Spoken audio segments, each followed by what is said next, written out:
Bismillah, Assalamualaikum warahmatullahi ta'ala wabarakatuh. Alhamdulillahilladzi an'ama alaina bini'matil imani wal islam.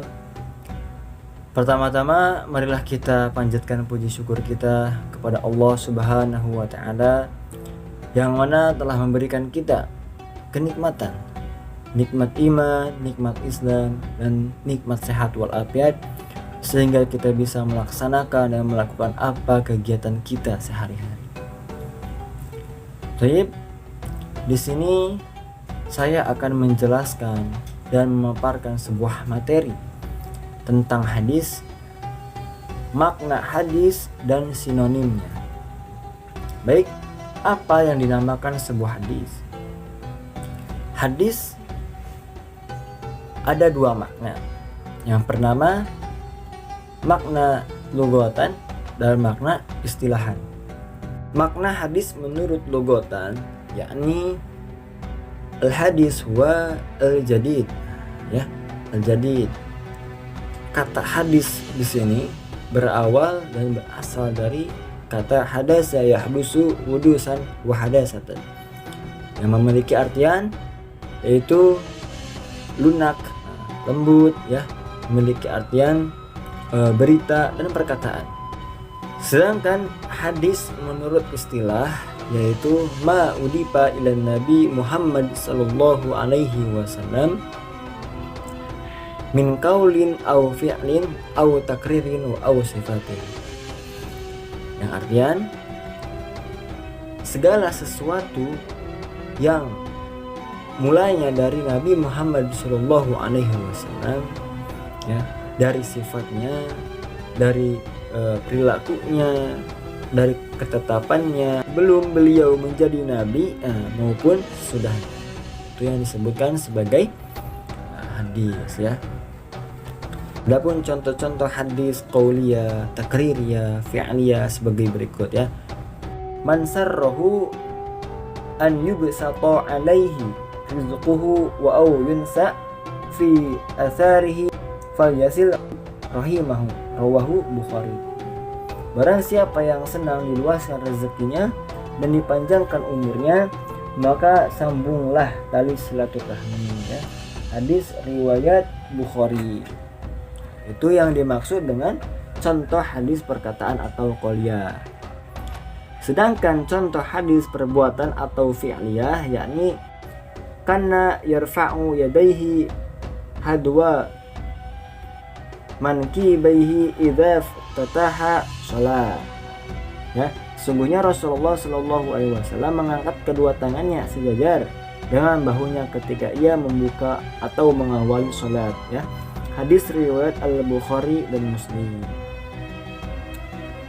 Kemudian contoh hadis takririyah atau persetujuan dari Khalid bin Al-Walid, bahwasanya dia dan Nabi berkunjung kepada rumah Maimunah, lalu disuguhi makanan daging dob, sejenis kadal besar. Rasulullah Shallallahu alaihi wasallam mengulurkan tangannya untuk mengambil. Sebagian wanita yang melihat berkata, beritahu Rasulullah apa makanan tersebut. Maka para sahabat berkata, itu daging dob ya Rasulullah. Seketika Rasulullah menarik tangannya. Maka aku Khalid bertanya, apakah itu haram ya Rasulullah? Rasulullah menjawab, tidak, akan tetapi makanan itu tidak ada di tempatku. Oleh sebab itu aku menghindarinya. Khalid berkata, lalu aku mengambil dan memakannya sementara Rasulullah melihat. Hadis riwayat Bukhari. Itulah contoh hadis takririyah atau hadis tentang persetujuan, ya. Adapun sinonim hadis, ya, yaitu ada beberapa sinonim hadis, yakni sunnah, as-sunnah, khobar, dan athar. Itulah sinonim-sinonim hadis. Apa itu khobar, apa itu sunnah, apa itu athar, ya. Mari kita perjelas ini. As-sunnah yakni perjalanan yang diikuti, as-siratu mutba'ah, tradisi atau kebiasaan yang berjalan secara terus menerus. Ya, itu dalam segi lugatannya, as-sunnah dalam segi bahasanya, makna dari bahasa, ya. Terus kemudian as-sunnah menurut istilah, menurut ulama ahli hadis, makna sunnah sama dengan hadis. Menurut ulama fiqih, sunnah ialah sifat syara' yang menuntut pekerjaan tetapi tidak wajib dan tidak disiksa bagi yang meninggalkannya. Menurut ulama usul fiqh, sunnah ialah segala sesuatu yang diriwayatkan dari Nabi yang bukan Al-Quran, baik berupa segala perkataan, perbuatan, dan pengakuan yang patut dijadikan dalil hukum syara'. Dan menurut ulama mu'idhah, sunnah yakni lawan dari kata bid'ah. Menurut bahasa, khobar diartikan sebagai an-naba atau berita, ya, dalam segi bahasa Indonesia itu berita. Sedangkan definisi khobar menurut istilah yakni ma ja'a 'anin nabiyyi wa ghairihi min ashabihi aw tabi'ina aw tabi'ina aw man dunahum. Sesuatu yang datang dari nabi dan yang lain seperti para sahabat, tabi'in, mengikut tabi'in atau orang-orang setelahnya, ya. Itu yang disebut atau yang dinamakan sebuah khabar menurut istilahnya, makna dari istilahnya. Di sini ada contoh khabar, ya. Man arada dunya fa'alaihi bi'ilmi wa man arada al-akhirah fa'alaihi bil ilmi, ya. Yang artinya siapa yang menghendaki dunia ia harus berilmu, dan siapa yang menghendaki akhirat ia harus berilmu, ya. Itulah definisi dan pengertian dari khabar. Sedangkan definisi dari athar menurut bahasa yakni athar secara bahasa berarti al-baqiyatu au baqiyatu syai', ya, peninggalan atau bekas sesuatu.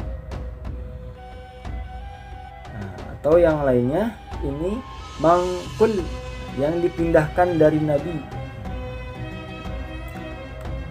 Sedangkan athar menurut istilah yakni sesuatu yang disandarkan pada para sahabat atau tabi'in, baik perkataan maupun perbuatan, atau bisa disebut juga sebagai sinonim hadis, ya. Itu pengertian dan makna ataupun definisi dari sebuah athar. Di sini jadi kita dapat menyimpulkan hadis dan sinonimnya, ya, sandaran dan aspek-aspeknya. Hadis sandarannya itu kepada Nabi Muhammad, sedangkan sunnah sandarannya kepada Nabi dan para sahabat. Khobar itu sandarannya kepada Nabi dan selainnya. Sedangkan asar sandarannya kepada sahabat dan tabi'in dan tabi'in terus dan selanjutnya. Aspek-aspeknya hadis, aspeknya perkataan, perbuatan, persetujuan dan sifat-sifat Nabi. Sedangkan sunnah aspeknya yaitu perbuatan. Sedangkan khobar aspeknya perkataan dan perbuatan juga. Nah, aspek dari asar itu sendiri perkataan dan perbuatan. Mungkin segitu aja, kurang lebihnya mohon maaf apabila ada kata-kata yang salah ataupun penjelasan yang kurang dipahami. Kita masih dalam tahap pembelajaran dan saya juga masih banyak kesalahan. Adapun kesalahan-kesalahan yang saya perbuat dan saya katakan itu murni kesalahan saya. Mohon dikoreksi, mohon diperjelas dan ditambahkan. Oke. Billahi taufiq wal hidayah. Wassalamualaikum warahmatullahi taala wabarakatuh.